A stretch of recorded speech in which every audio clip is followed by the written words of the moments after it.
what constant masturbation does for you. Oh, wonderful. Let's start the show on a high note. Good morning, ladies and gentlemen, and ladies and jelly spoons. I'm joined by Tony V and Chris B, who apparently has gone vegan since becoming the diversity officer for his blue chip company. And on that bombshell, we're looking forward to North London Derby. Tony, do you want to kick us off? How do you feel?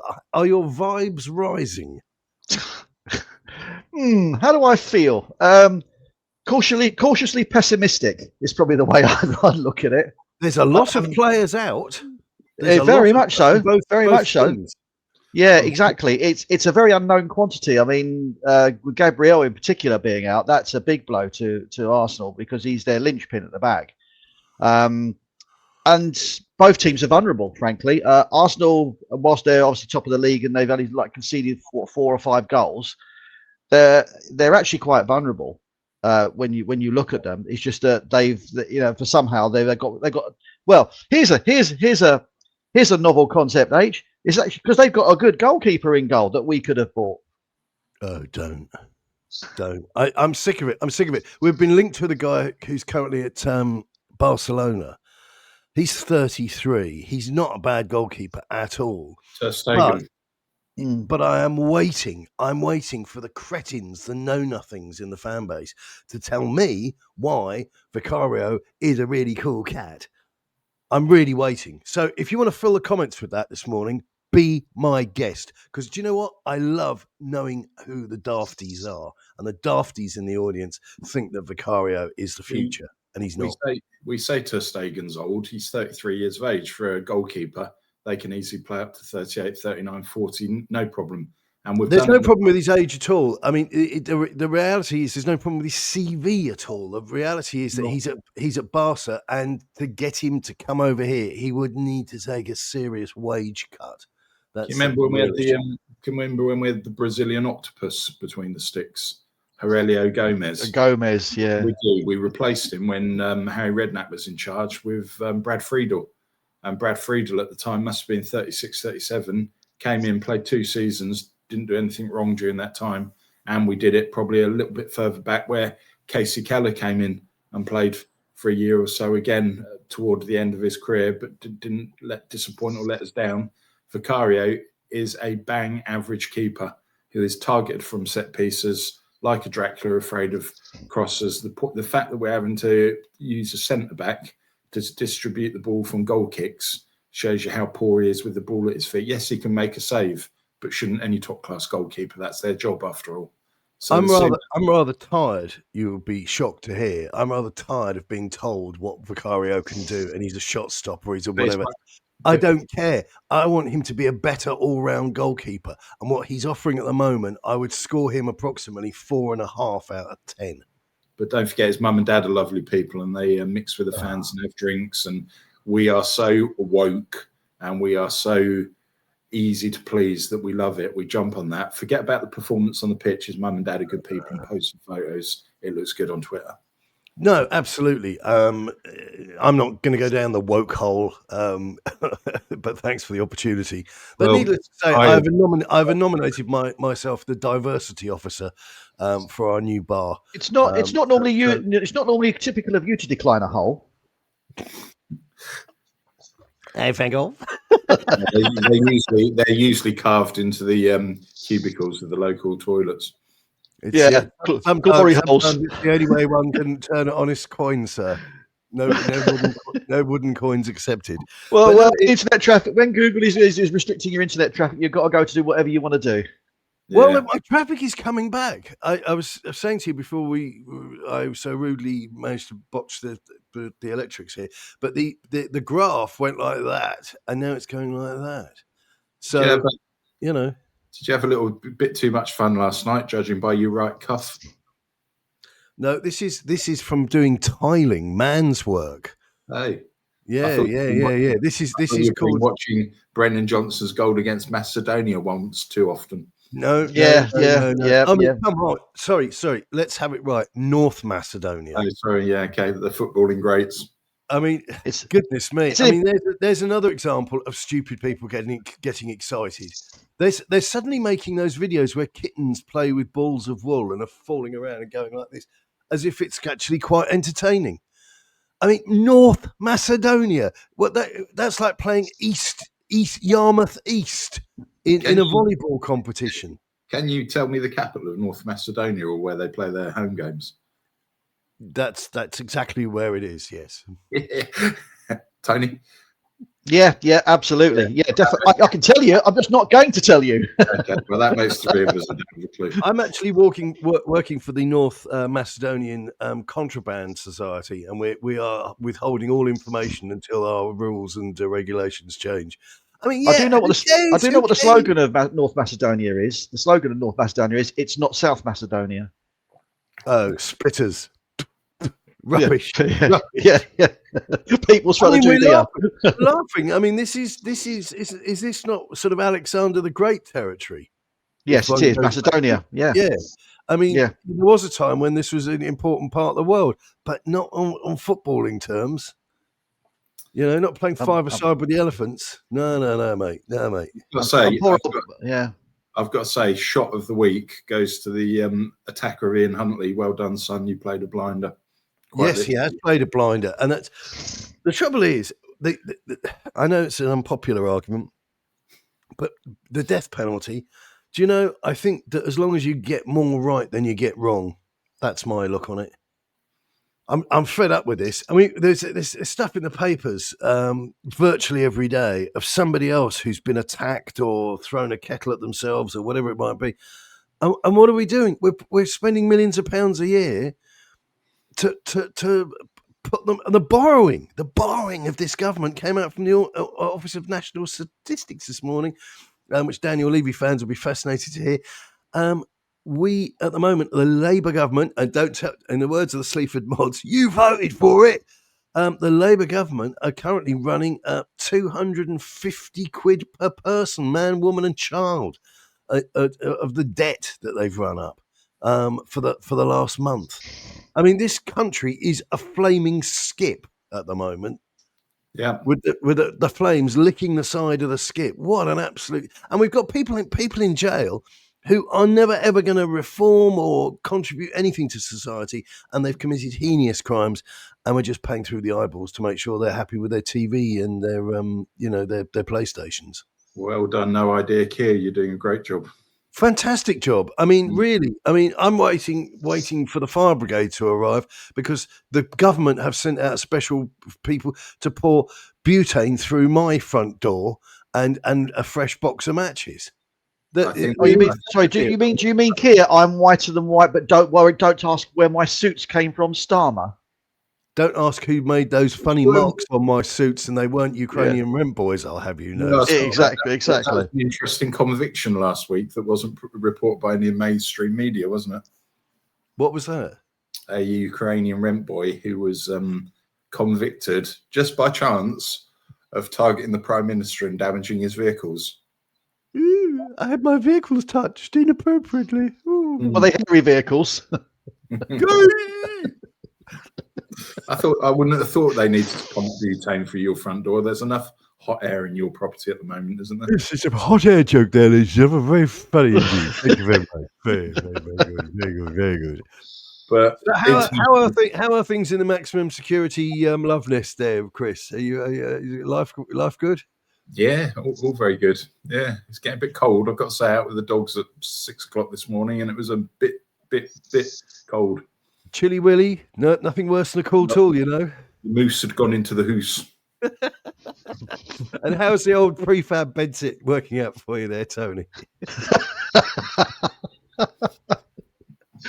Don't worry, I'm out on the streets busking this afternoon. So, oh, Mrs. Wu, what can I do? Yeah, clowns to the left of me, jokers to the right. Yeah, I'm mostly tiling a pub. Is that a euphemism? I wish it was. No, I did it for the first time last week, and nobody swore at me, which is always a pretty good indicator, I find, in life. So I said to them last night, I said, I can go back and do some more tiling tomorrow if you want. And I was greeted with "What time are you in then?" Which is almost as good as a bouquet of flowers with the people I'm dealing with. So yes, I'm looking forward to that enormously. So Tony, will you whip off your cap to celebrate our new partnership with Ellie Taher, I think it's called pronounced. Yeah, do we have to declare your nut as a YouTube partner affiliation? I normally do this in public. Normally I do it inside. Remember you're a wobble. Remember you're a wobble. So smoother than a baby's ass. Honestly, smoother than a baby's ass. Those bad boys are. Who are you about to promote? The new what is it? Wellbeing partnership, or that manscaping tool that we used to see on the adverts where they were playing pool or snooker or whatever it was. Snooker, loopy nuts, are we? So the North London derby is upon us. Dare I drag us screaming and kicking back into the football? But there's an awful lot of players missing, which I believe I was saying before I discovered that my microphone wasn't working some 15 minutes ago. I mean, what do we think about that? I mean, is this game worth watching, or is it a North London washout? I think that Arsenal have got such a strong squad that when options drop out, they've got equally good options to come in. That little Lego head Spaniard has created a winning mentality. I am the voice of the Mr. Round. He's created shit houses on the pitch. And as we've said previously, Frank, he rotates junk. So it's an option of what is the worst junk we put out against a team that are 6-7 points clear at the top of the Premiership. I'm just waiting for the team to be announced and for people to go into meltdown, pretending or being blind or ignorant to the fact that players are injured, and we have sold really good players over the years, and this is the top that we're left with, who finished 17th last season. If I was in charge, going away to the team at the top of the table, North London derbies, not wanting to be embarrassed by it all, I'd go 5 at the back. I'd go Spence and Udogie as your wing backs, Danso, Van der Ven, and Romero centre backs. In front of them, I would go Polinia and Bentancur, and then I would go Kudus and Xavi in front of them with Tell down the middle. The trouble is, you just epitomised what's wrong at Spurs there. You rattled through from the back and you got to the attacking final third, and then went, "Hey, yo!" And it was like, "Come on, Mrs. Jones, you can do it. Push, push, push, push. More air, more oxygen." And it's the issue that we've got is this nonsense of we're waiting for Sissoko to come back. Not Sissoko. See what happened there, kids? Waiting for Solanke to come back, who's no good. And then wondering if we're going to get a tune out of Richarlison, who's never been any good for anybody. And I was looking, in the words of our patron saint, Tony of Venus, which is very, very close to Uranus, of course. I was looking on Facebook, and there was actually a post. I think it was, I've got a feeling it might have even been on the Spurs show or somebody. And they're saying, how much, if we sold him, could we get for Richarlison? And yes, there were a few, 27p in a bag of Space Raiders in the comments, but there were people genuinely putting down 12, 15, 25 million quid. I mean, do you know the biggest nonsense? Your microphone's off, Tony. I know. We'd have to pay him. We'd have to pay people that amount of money to take him away from us. Well, there is a possible glimmer here. I did a piece very early this morning when everybody was asleep about Ivan Toney possibly coming back to the Premier League and to Tottenham Hotspur for the first time. And there's a suggestion from the current bun, from the old Sun, that it would cost him personally somewhere in the region of about 14 million quid in what he'd be liable.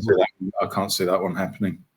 It strikes me as a massive obstacle. He's doing really well over there, but, and this is the inference of the article, it's the usual thing that the England manager Thomas Tuchel is kind of not even looking in his direction because of the degenerate league that he's in, and it's outside of the UK and all the usual stuff. I mean, I don't really get it. I mean, if he's able to do good works, then tell him to get on a plane and bring him in.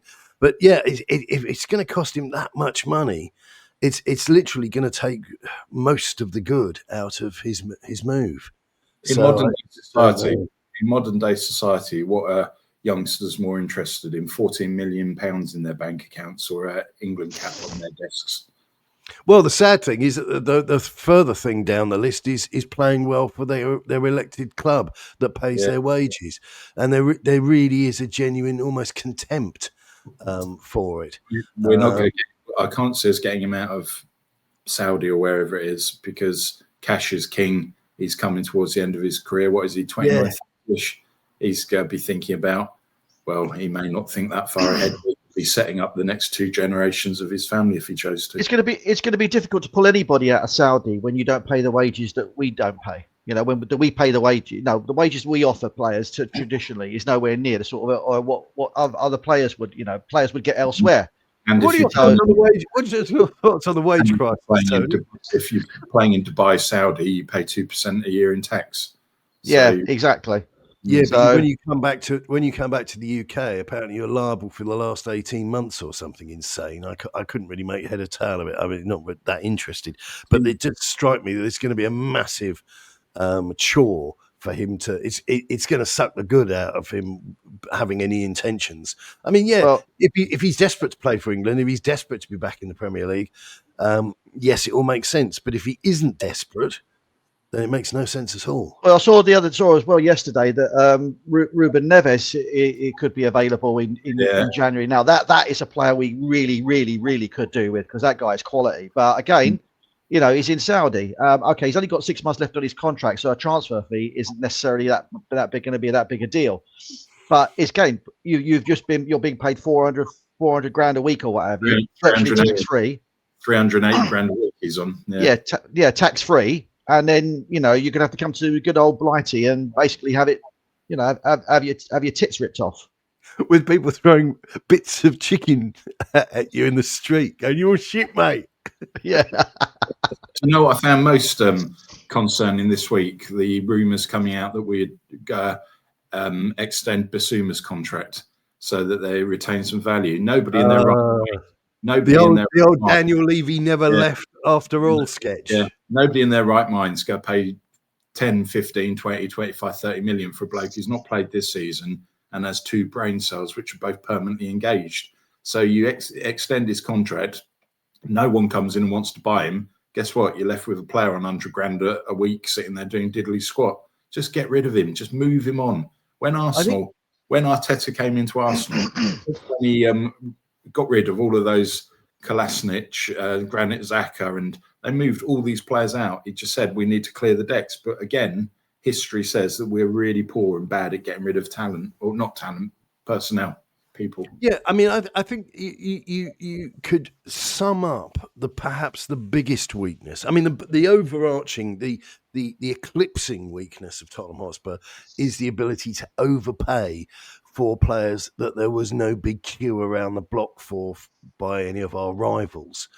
So we managed to snap up such talent as Dongi Ndombele, for example, when there was no urgency to pay that class of money for him. And we've spent absolute fortunes on players who our beautifully mentally enhanced fan base have repeatedly assured us are just around the corner from coming good.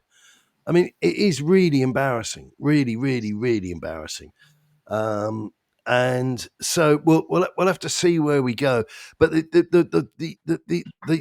sort of sister of that stupidity is the fact that then we have these players, and I do understand you've got the business of when they get automatically they become worth less, or in our case worthless. Depreciation. Say again? Depreciation. Well, they call it's got a proper word in football, but anyway, but there's sort of accountancy term. I think the term you're looking for is useless. Yeah, when they're shite, when they're absolute Yeah. rabid, festering pots of shite. Yes. You've got players like Eric Dyer, Ben Davis, blah, blah, and I have heard every single word again and again. It's like the Gettysburg Address. It's like the collected works of Shakespeare. I just don't stop talking. These are players that haven't actually done any good, really. You know, they've not been part of anything that's, achieved anything. They've just hoovered up a ton of money off us over the years. And I mean, you've got players that have been on the books 8-9 years. It's just surreal. And we need to get rid of this and get these guys on deals that can be terminated quicker. And I tell you something, if they're going to turn around and say, well, I'm not going to sign those deals because good. Keep moving. Keep walking down the street. We've seen a lot of football from that Japanese lad we signed in the summer, haven't we? The Plymouth guy. Oh, no. The Japanese one who's, I don't know, I've seen so little of him, I can't even remember his name. The centre-back that we signed, who's been injured and never even been seen in public. No, he's in the same mystery box as that Kolo Muani escaped from briefly and has now returned to. And the total, it's me, isn't it? It's not them, it's me. But the total insidious nature. Matt Law in the Telegraph saying that he's going to play. He's training with his Phantom of the Opera mask on. Football fantasy league thing have recommend people to ditch him. I mean, these are the same people as bookmakers. He's not going to be playing in the North London derby. Do you remember when men were men and Bert Troutman played with a broken neck? That's a man's man. Yeah, we've got as the self-elected diversity officer of this channel, I couldn't possibly comment. Now our players have splinters and we don't see them again. Well, the splinters they get removed with Louis Vuitton tweezers. You know, I'm just absolutely sick of it. But this if the and I'll try not to repeat this 20 times like I did in the last show, but if the Lewis family are going to show good intent and make a difference, then there's going to have to be a rethink about how we stop getting ourselves into a situation whereby we need to hit the reverse button. You know, you can't back every player. Amortization was the word I was looking for. That's why you were busy looking at your phone whilst you've been talking. No, I've got somebody asking me what the Wi-Fi code is for the pub, and of course it isn't fucking switched on yet. So you know, not another grinder notification. No, it's actually from Elon Musk's Skywatts thing. We've got one of those sexy. Check you out. Yeah. So one of those sexy things, for the 9. So yeah, we're looking forward to that. It should be good. Should be good. Yeah. So what do you want the Lewis family to do, Chris? Do you have any special requests? Spend money, bring in some genuine quality, bring in some mature, experienced players who can add something for the now, and also drag through that unfulfilled potential of youth, which we're told we've got an abundance of. So we need to ditch those. Thank you, Ben Davis, for your service. It's been emotional, but you're no longer needed. Off you go. Richarlison, you can return to the Amazonian rainforest that your indigenous species belongs in.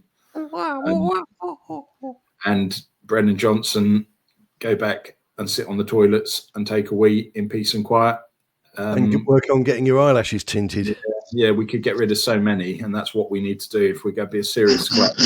We need a serious approach. And complete rebuild is an understatement, isn't it? Complete rebuild is an understatement. And what are we? 21st of November, 9 days in November. So the window opens in about 5 weeks and 5 days. So all of your Johan Langs and your Paraticis, they've got a bit having those conversations now. Like during the week, Semenyo, Matt Law or somebody broke the release fee, which I'm sure Bournemouth will be delighted about. We've got you mean that confidential release fee, like Morgan Gibbs White, you know, that all of a sudden when there's a deal to be had, Morris Gibbs White, I'll remind you. Yeah, that's right. Yeah, Morris Gibbs White. Yeah. Morris White Gibbs. That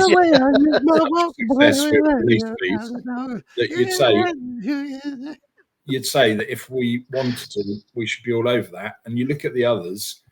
Is he going to get into Arsenal? No, he's not. Is he going to get into Man City? Well, you've got Doku on fire there. You've got Savinio. You've got an abundance of riches. It's a high risk for him to go there because he might not kick a football. He might get splinters on his arse sat on the bench week in, week out. If Tottenham wanted him and offered him enough money, you can guarantee him week in, week out football because there is no quality for him to compete against. Absolutely, absolutely. I mean, if you wanted it, if you were really stupid, and you were trapped in the spaceship that you crash landed in, you could point to the fact that Richarlison hasn't even guaranteed himself a starting space, even when we've had no strikers. No. Or you say, actually, we want him that badly. We'll offer $1 million over the release clause, so it takes it out of the hands of anybody else who's. Or do an Arsenal and do £1 over the release clause because that would be so us, wouldn't it? Yeah. And then he'd discombobulate his eyelash, and we'd never see him again. Yeah, exactly. Yeah, he takes one look at the Tottenham Hotspur spa and hotel facilities and goes, "Oh, this looks like a nice place to live." What was it? Somebody called it the other day on the Substack. It was the Fluff and Tug facility. We're training at 12. I'm probably not going to be able to. I'll see you later. Yeah. You look at social media, which we all do, and we bite our tongue whilst doing so. But all of the names that have been put forward for potential transfer candidates, it's just a recycle of all the names that were mentioned in the summer. What we want is proper scouting. So we pick somebody under the radar that perhaps none of us have heard of, or we've heard of but never been linked with. We need, as Tony said last week, we need a left-sided centre-back. We need a left-sided full-back to push on a doggy. We need a creative midfielder to play the number 10 role. We need a genuine left-sided winger. And we don't need one. We need two centre-forwards. We need to get rid of Richarlison, who we all know is rubbish. Solanke is just not good enough. Anybody signed out by Ange Postecoglou, you have to have doubts over. And everyone that he did sign is, tell you what, they're all shit. They might be able to. And you didn't even mention the goalkeeper, Chris, either. And you didn't even mention the goalkeeper in all of that. All of that, and we haven't mentioned both of them because we had high hopes of Kinski, but he doesn't get any football. And you read that he may have attitude problems, and they're looking to punt him out in January on a loan deal. You know what? That was another signing orchestrated by Daniel Levy. That was a Levy special. And then you look around, and you think if we could get a solid keeper in like that, Andre Ter Stegen, in my opinion, is a no-brainer. If you could get that Mike Maignan, the French goalkeeper who plays for AC Milan, or how are all successful teams built? All successful teams have a good goalkeeper, two outstanding centre-backs, and a strong spine in midfield. If you get the middle of the spine through the centre of the team right, you win games. And at the moment, people pick on him, and we know that Arsenal's long throws, their corner routines, they're just going to pummel bodies into him and make it physical, and he's a wimp. He's not up to it. Well, dare I say it, Chris? I mean, this goes back to your line about the fact that we are attracted. We've always been acutely attracted to players who've had a little bit of form. Done well in a cup competition, done well in a league, done well macrame class. I don't want to hear it. But what we want is a meritocracy, and we want people with a decent CV. And I know all the little dweebs out there go, "Why is he being so horrible? Why is he being so nasty?" I want somebody with a decent CV, not somebody who might go ballistic for us next season. I read some links last week about centre forwards, and one of them that we were linked with is Jonathan David. No, thank you. He had the opportunity to join us in the summer on free transfer. Didn't want to come anywhere near us. He's gone to Juventus, made it on the pitch 8 times, not scored a single goal, realised he's going to struggle, now looking for opportunities. And let's end this nonsense about Scott McTominay coming to us. Let's end that nonsense right now. That overhead kick for Scotland the other night was sublime. Yeah. It was, wasn't it? And to me, he's had such a great season for Napoli. Just let's end that nonsense now. He is never coming anywhere near us because there are much better teams out there who would get him. No problem why at all. he's not coming to anywhere near us? Because he's having a career. Yes. Look who comes near us. Yves Bissouma. What's he having? He's having some vibes with his invisible yo-yo. The guy's a mental patient. Those are the players that are coming to Tottenham, the people that are defective in the coconut. Well, it's interesting you say that, and I think I've said this before. We need players, certainly in the spine, as it were, as Chris is just aligned to, like in the central defence. We need players who have balls, basically, and who are willing to die for the badge, and who will absolutely scream and rant and rave at people around them about them doing their bloody job. I've discussed it, Chris, so much with this now. He's just decided to end it all. I'm just thinking when you said about balls, I was thinking of the Pink Panther film, and they go to Balls and Co, who the costumiers. He goes, "When disaster calls, Chef Inspector, you know you've always got balls." There's a bam. Yeah, I think Chris has got the count of his. Chris has got the count of his 1, 2, 3. What are you doing, Christopher? He's just had enough. He's had enough. He can't take any gone. more. He can't. This is the reaction you get from the intelligentsia. Yeah. They just walk off. Chris, don't walk into the light. Chris, don't walk into the light. God forbid I had somebody calling me and I had to take the call. So, yeah, sorry, chaps. Did you get that $1 million deal over the line? Yeah. Well, yeah, we've done it. All is good. We've done it. So yeah, you will be in between 3 and 4 when your inflatable male model is being delivered. That's what you're saying. We need. Maybe I am the inflatable male model. Think about it. And fucking hell.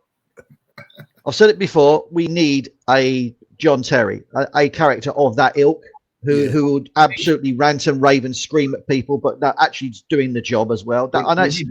We need men's men. We need leaders. Yeah. We need people who, when they have got the winning mentality, when they go onto the football pitch, they're going to war, as opposed to. I tell you what, we do sound like a trio of testosterone riddled near pensioners here. Well, I'm sure. We should be able to. I haven't got I haven't got a product placement here, but we should be still again. This is what we need: players who take 3 of these a day and twice before they go to war with a lady. But it's true though, isn't it? We have with the players we have are very quiet, or very stupid.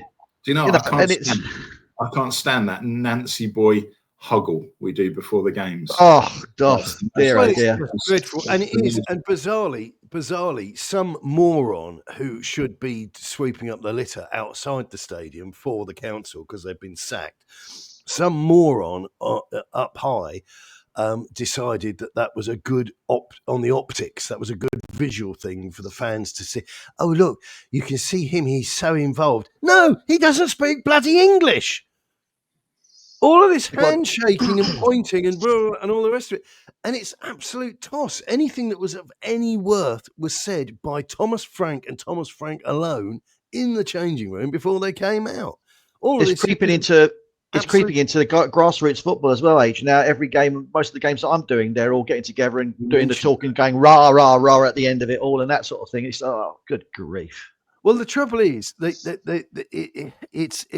like the way the rest of the real world has gone, and now because you've got bands that have their careers are over, they can't earn any money, so they're coming back out on the road because that way they can actually get paid.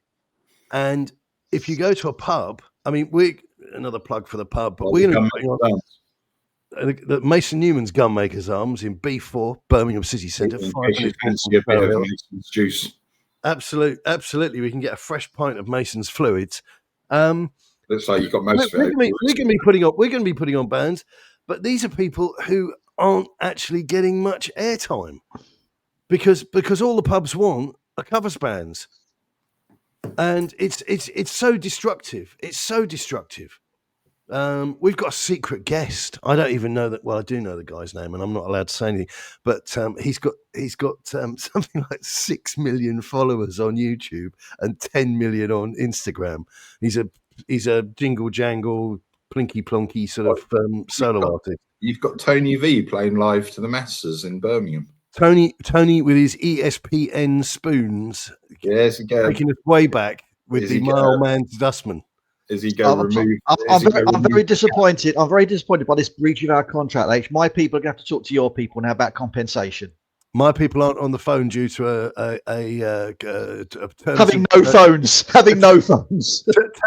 Due to a terms of use violation with the local telephonic organisations. Yeah, phones were trampled by a herd of wildebeest. So I think we're aiming to go for the 12th, and I think this person is playing in Birmingham on the 13th. Yeah, on the 13th. And they're massive. They're truly, truly massive. And they might be bringing their guitar and doing a few tinkle winkles on it. I didn't realise Katie Price was available. We couldn't get the auto-tune. They got some of it in the van, but the rest of it they couldn't load up. So we've had to cancel that one. Just don't never mind. Just don't think in a drunken moment, H, it's good to get Gary Glitter out of retirement. Yeah. Come on. Most short-lived pub experience ever. Well, as the freshly appointed diversity officer for the good ship Lollipop, PLC Trading Inc. .net, it's going to be a marvellous fiasco, and I'd like to apologise for everybody that I've offended in the last 30 seconds. Marvellous fiasco might be a good word for what could happen tomorrow. Sunday. Yeah. Sunday's going to be tough. I've got to be honest. I'm not looking forward to it at all. And I normally get a little bit of game for weeks and weeks and weeks. In truthfulness, say what? Have you looked forward to a Spurs game in weeks and weeks and weeks? To be truthful, no, I haven't. And it's purely down to the fact that I know we don't have the correct players in stock, and I also know with equal certainty that the morons on the social media channels will be screaming something stupid in reaction to what they're seeing. After Arsenal have fluffed us up and instigated a bit of foreplay, we're on us. We get to go to PSG away next Wednesday, who are going to finish the job off without any lube. Well, I was going to say that's going to be a very poor, bereft service. Nobody asking us if we need lube or not. It'll just be an extra pinch of sand, and off we go. So I was looking at a website during the week, and it was mentioning who we are actively preparing. I like how we actively prepare. And they opposed to the inactive unpreparedness. They put forward a list of attacking talents that we're supposedly interested in. Anthony Semenyo, we've spoken about. Then they went for that Magnus Akalush, who played for us against us for Monaco. Oh, Monaco, yeah, he was good. He was good. Though. Then they went for that Malik Fofana. I think he plays for Belgium, doesn't he? A winger. Does he play at Lyon on the left side? Lyon. And then they went for Iliman Ndiaye from Everton. Not for me, for the reasons I said a couple of years ago. Massive racist. Yeah, give him a chance. He was playing at Boreham Wood. Then they came out with Ademola Lookman. Well, he's not played a lot of football recently. He's 28 years of age, and he's another. What's his name? Didn't really work well for him when he was at Everton, and before that he was at Charlton. So he's been out and made a name for himself. Yeah, he was the African Player of the Year, but Italy's very different to the Premiership. So again, they're talking 60 million. That could easily be another Richarlison stroke Solanke scenario. So I'm very cautious about him. Then they came out with this one that does interest me, Christos Tzolis, the winger playing at Club Brugge, who had a small spin at Norwich. But his goal return's pretty good. And this is what I'm saying. They're regurgitating the same old names. We never go under the radar and pick out somebody that you've never heard of, or somebody that's got a decent record but has never been mentioned with us. Well, this is the thing I was saying. Spurs have this, it's that line from I've forgotten the name of the bloody thing again. I've got a raging headache. I didn't drink last night. I've got a raging headache, and honestly, my brain is fused. But Glengarry Glen Ross, and he says that the guy says in the car, he said, "Oh yeah, I had a brilliant idea. Let's just have everybody over and fuck off to Argentina." And Spurs have that same very narrow vision of, I know, let's get somebody nobody's ever heard of, and we'll pay 10 quid for him, and he'll be brilliant, and we'll win the league. Got to stop thinking about how you're going to win the lottery and get up, have a shower, and go and get a job interview.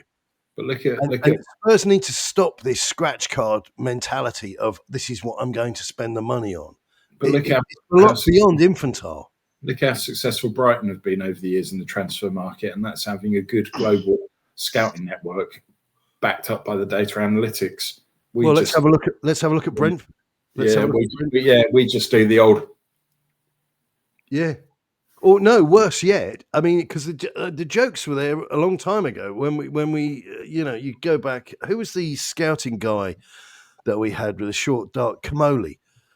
Kamoli, I think he's at AC Milan or somewhere now. Yeah, but Kamoli literally used to go down the shops, buy all the newspapers, flip them on the back, and pull out the biggest names of there. He goes, there's our shopping list for the winter. He was remember on Teletext and CFAX where you used to have the club call to try and entice you to spend 85p a minute via your mum and dad's payphone, and it would come up with Spurs interested in John Scales. You'd be like, oh my god.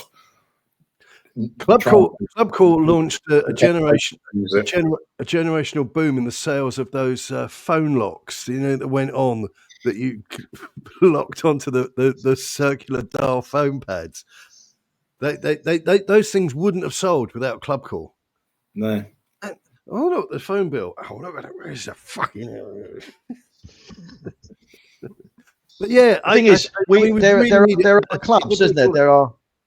Sorry, go on. Sorry, mate. Yeah, there are players.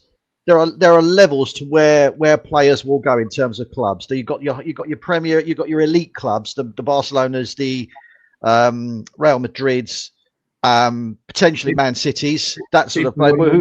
Manchester United, people will always go there. Yeah, because they're elites. Because even though they're not elite, they're considered elite through their history, etc., and they pay the wages. You've then got the next lot. Well, even PSG, because you could say that in that respect. But then you've got your next lot, which would be probably your Atletico Madrids and things of this nature, who are always going to be competitive and always, and will always get places. And Simeone's a massive draw. Somebody like him is a massive draw to a player. And then you've got everybody else, and we're in the everybody else category.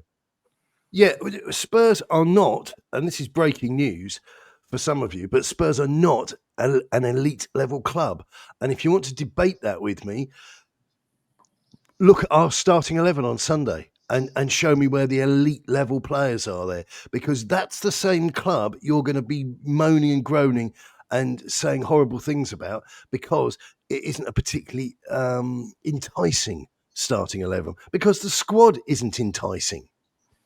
And this whole thing, and we always do it at Spurs as well, with the business of we've got players out, and while they're out, their reputation enhances and increases. Don't get me wrong, Kulusevski's a good player, but is he an elite level player? No, he's not. No, but is James Maddison an elite level player? No, he's not. No, but they elevate us from where we are. Yeah, 100%. Which is the goal queue. Yeah, the level of competition they're up against is so poor that it's easy to do. Well, looking at the stats, though, looking at the stats for this particular game, I mean, obviously they're first and we're fifth. We've got 18 points, they've got 26, but we've only scored one less goal than them. And we've conceded 10 and they've conceded 5. So, in the grand scheme of things, it's just not a lot of difference in, obviously the points is the big difference, because all these other stats are a bit meaningless, like block shots, blah, blah, blah. Passing accuracy, 85% to them, 84% to us. So, when you look at the stats, and I know stats, we often comment about stats don't tell the whole story, because at the end of the day, points are what counts. But there's actually not a lot of difference between the two clubs in those terms, in those real things. But what is the big difference is the quality of what you do. Because you can have the same stats, but you don't necessarily have the same quality. No, the variance in all of these things is huge. And I just think that trying to compare, oranges with bananas or whatever the phrase is just pretty pointless. We need better players. The jig is up. Richarlison, Solanke, so many of them. Odegaard, Tell. I'm going to come out with my usual phrase. I'm sick of hearing about it. Stop talking. Stop talking. Deed by action. That's what we need to see. And it's like, on the other side of the coin, you've got Xavi Simons, who I don't dislike. But this is a really tough division. And he comes in and he's surrounded by so many threadbare, deadbeat players, and we're wondering why he hasn't exploded. I think he'll be good. He'll be good. He'll be good when he's surrounded by better players. You cut absolutely, and that's not a really clever, snidey bargaining tool you've come out with there. That's how the works. The Premiership's unforgiving. It's unrelentless. It's a results-driven industry, and you haven't got time to ease yourself in when you come in for a 65-70 million pound transfer fee. The world expects, and you've got to show why that figure was invested in you. But he's got such poor commodities around him that he can't be a miracle worker. You put him in I do hear, Chris. Yeah, I do hear, Chris, that you always have plenty of time to ease yourself in. It's a marathon, not a sprint, Tony. It's a run for your life, not a casual walk in the park. But you're absolutely right, Chris. You've got to have players who have got engines, who will just keep going day after day after day after day. What are they, Transformers in disguise? Absolutely. I'd take them right now. I would. Optimus Prime, right back, yes, please. Bumblebee in midfield. Yeah, absolutely. Yeah. State of you two, dear me. No, I think if you got Inspector Gadget in goal, I don't know. If you got, God forbid, McTominay in central midfield alongside Xavi Simons, equally it improves him. It makes him look better because he's got better players around him. Can we be careful here, because we are veering into the territory of the Irish Hotspur, where we allow imagination to trump reality. He did a show the other night. Was he not wanging on about Troy Parrott? Yeah. So did we let him just stop it? Too quickly? Should we be looking at re-signing him? Well, anybody, God bless, who saw Troy, and this isn't kicking the bloke because I wish him well, but we were led to believe that he was the next Pele, Madonna, and Franz Beckenbauer in one. And I think I saw him in one League Cup game. I don't know. I think it was Colchester or somebody like that. Yeah, I think it was. I don't think he touched the ball. And he's 23, 24 years of age on his next birthday. So he's not a young man anymore. And it's taken him to go out to Dutch football. And this isn't being derogatory or belittling Dutch football. But look at, who was it? Vincent Janssen we signed, who scored goals in Holland. He came to us. He couldn't hit a barn door. He was absolutely bloody terrible. Let's see if Parrott could do it in Italy or Germany. Well, I'll just say one name to you: AZ Alkmaar or RZ Alkmaar. That is all, gentlemen. Yeah. I mean, this is another one of those sort of traps, if you like, or whatever you want to call it, where people go, "Oh, he's doing really well in there." Name me the last big game or that a Dutch side won. I mean, I like Dutch football. When Holland are playing, Netherlands are playing in the World Cup, I will be watching their games. It's they're like one of those sides that play interesting football. Like Iran tend to play interesting enough football. It's a break from the routine, but they don't win anything. Their club teams don't win anything, and I don't need a history lesson. I'm talking about in the last decade. All right, because in the next decade, I might be dead. That's the reality. Stop boring me. Stop talking. And if you're not qualified, remove yourself. Why are we continuing to? And also, I don't understand why we're having these debates. I mean, obviously, we're having this debate off the back of other people getting excited about him scoring goals in a nondescript competition. Don't care. Why do we keep recycling this crap about ex-Spurs player Troy Parrott's doing. I don't care what he's doing. I really don't give a shit. Did you notice the other day, for another example of what you've said there, Pochettino did something in his fiasco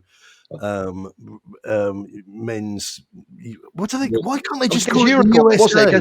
Was that the Uruguay game? Was that the game where Bentancur tried to snap one of the players? Well, first of all, Bentancur, I put the bloody videotape up on YouTube, which had a slow motion segment 2/3 the way in, which I think is quite normal. It wasn't like I hid the punchline at the end. It was a thing I got off the thing, and you could see his foot rolled over the ball and the studs went into the guy's shin. It wasn't anywhere close to being him playing the ball. But even on our channel, people I was never a red. If you don't understand football, please just go away. Here's a concept for you. You can play the ball. Sorry, you can play the ball and yet still absolutely smash the shit out of somebody in an excessive fashion, which in the laws of the game is a red card. Move on. Pochettino was quoted saying something. He did something in that game, and the article went Shazam in News Now because people are hanging on to broken, faded dreams. If you put an article up about Ledley King, it would get lots of traffic. I mean, it's a pity. Yes, it is a pity, but we're not children. Oh, hang on. No, many of you are. Many of you are too bloody stupid to be allowed to have an opinion. And on that note, bring back the death penalty, as I said earlier. In fact, I'd expand the death penalty for people with really stupid opinions. We've got to clamp down on this. I'm absolutely honest. I'm serious. I mean, 90% of social media would be dead overnight. Then, okay, according to that criteria. Nobody's going to dispute with me that Taxi Driver was a great film, and there's a line in there, and he says, "One day a rain will come and wash all the scum off the streets." I'm that man. I'm over here for that. You talking to me? I don't see nobody else. But seriously, I mean, there's people clinging on to the fact that Poch is going to come back and Mother will make it all better again. There will be people, I tell you what, count to a big number, and there will be people saying that we're missing Daniel Levy.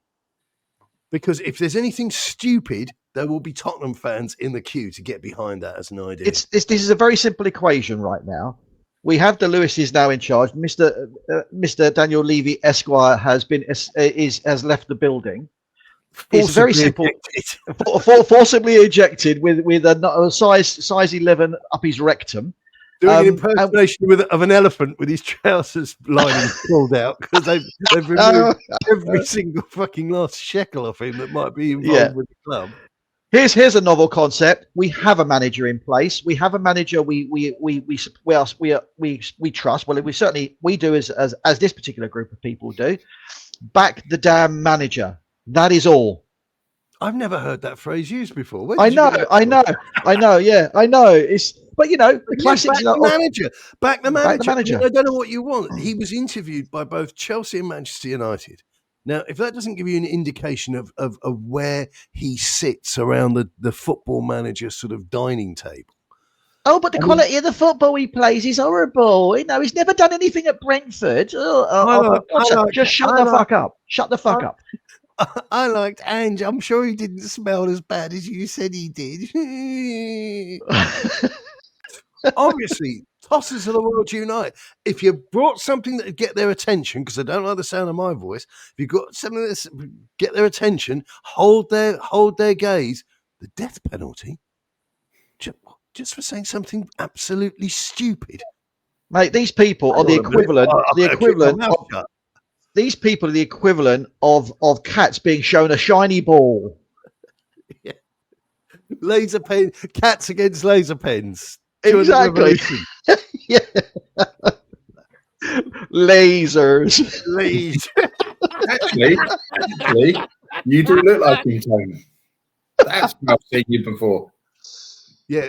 The worst thing is he does actually not mind being stopped in shopping centres, and will produce a Sharpie and autograph your children.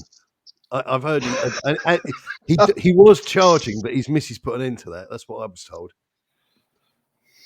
It's a scurrilous rumor. It's a scurrilous rumor.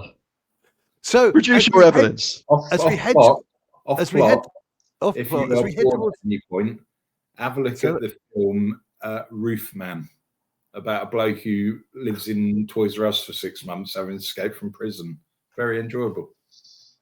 You need help that we can't provide, mate. Honestly. So Chris goes here for heavy thinking films. Yeah, that's nicely done, mate. Nicely played. I went to see The Running Man last week. Thoroughly enjoyed it.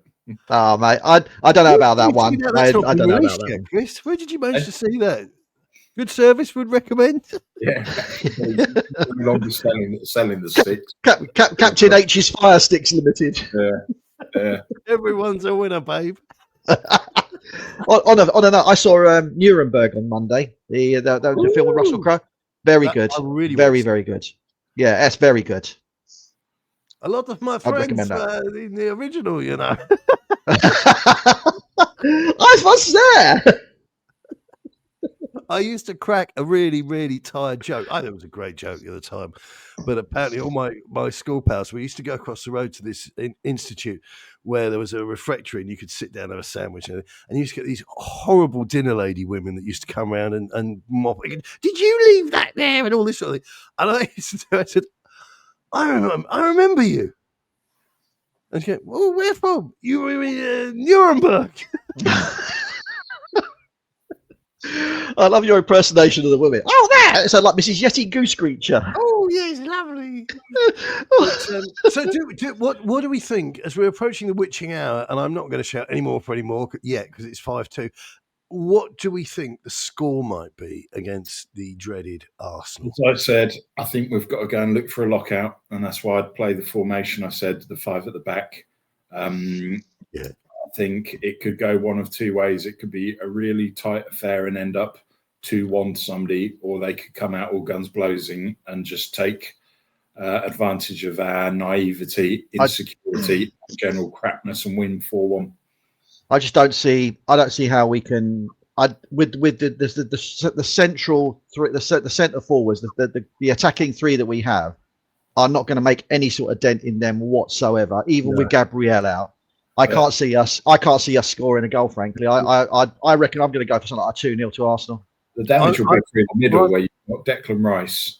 You've got that. Well, Mikel Mourinho is playing centre forward, scored more goals than any of our forwards have got. But they've I'm going with us to lose by a 2-goal margin. Yeah, I've never predicted so strongly for a derby before. Yeah. When you consider that Mickey van der Ven is our top scorer, that says it all. Well, no, what actually says it all is people saying, should we play him further up? Remember the Bale thing? Let's stop. Yes. Look, I know I can't control things like this, but think there was a bloke talking about the death penalty.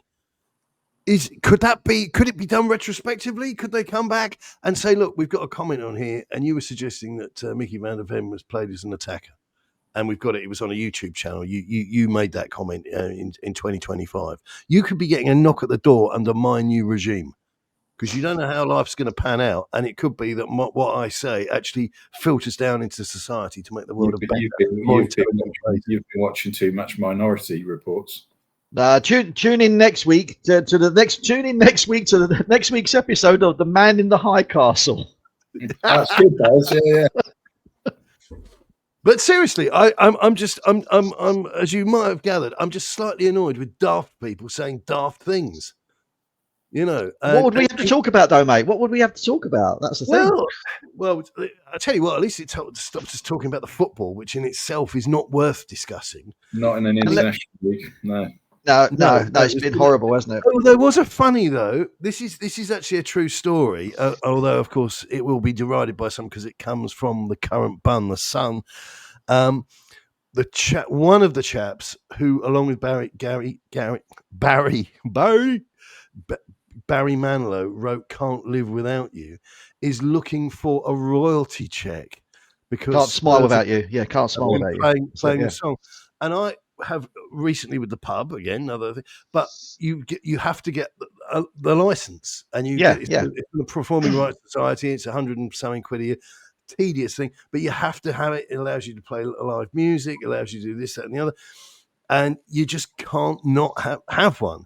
So the idea that Spurs, who have, I don't know, Guns N' Roses, Celine Dion, whoever it might be, playing there live, and they've got music and they've got buskers and all this, there's no way they don't have the appropriate license. So the idea that this guy wants to latch on and say, "Oh, can I have 50p a go?" Where do these people come from? Honestly, but wouldn't it be the most Spursy thing ever if it actually turned out that we didn't? Wouldn't it be the most Spursy thing ever? There's Daniel Levy counting every shekel and accounting for everything before he was ceremoniously kicked out of the club. Then suddenly, everyone's going, "What license?" One of my apparently, "Glory, Glory, Hallelujah" was written. That's out of copyright because it was written in 1861 or something. So we're all right on that one. One of my mates had a one-time hit in the 1980s. I'll put it out there to see if you remember it. "Money Talks" by Stevie V. Yeah, yep. Dirty Cash. Yeah. Dirty Cash, I want you, dirty Cash, I need you. I need you. Stevie Vincent's real name. Stevie Vincent's real name lives in the village next to me, and to this day he makes tremendous amounts of money off royalties. So that one. Are you serious? Up for life. Yeah. Wow. Fair play. Well, you can imagine, Blur were obviously a very good band, and obviously still popular in certain circles. Their big song 2, where he goes "woohoo," that gets played so many times. Just that alone earns them an absolute fortune. Yeah, I remember because they were from Colchester, where I lived. They're Colchester lads. All right, local lads. I remember they did an impromptu. They showed up at the Hole in the Wall pub, if anybody remembers that, on Balkan Hill. Oh, and yes. I swear to God, still there. I have not lived a shallow life, but I had never in my life seen so many teenage girls wearing not enough clothing. That pub, you couldn't move, you couldn't get in there. It was like it was the reverse of a bomb scare. There was like 5,000 people at the pub, and that's what made you the man you are today, you sexual predator. And it hasn't changed. Colchester High Street on a Friday or Saturday night, it's still the same age. That's where I've heard it's improved. A mate of a mate got kiboshed by some member of the Fourth Reich for chucking a cigarette. He'd had 2 pints, and he threw his cigarette down on the curb, and this guy goes, showed him the badge, and marched him round to an ATM machine, and it was 70 quid if he paid on the spot, or 100 if he waited for it to go through the court. And that's where your obsession with Ted Bundy originated from. Well, I did offer him a lift, actually. Well, him and his wife, but they declined and just went to the cash machine. So I'm going to be sorry to disappoint you, fine gentlemen, but I have got a appointment with my stylist Ross in 17 minutes. So I'm going to. Your stylist who? Ross, yeah. Ross? Who? Ross McWhirter? Well, you've lost me. Ross. Ross from Friends. Yeah. Yeah, we were on a break. Yeah, pivot. Right. Ladies and gentlemen, thank you very much for joining in. Don't forget, subscribe. If you don't subscribe, you could possibly be executed under new laws that are being currently lobbied and discussed at length online. Thank you very much for your time. It's goodbye from me. It's goodbye from Tony. It's goodbye from Chris. And it's bye. Good luck and keep it Tottenham. Don't forget to say that.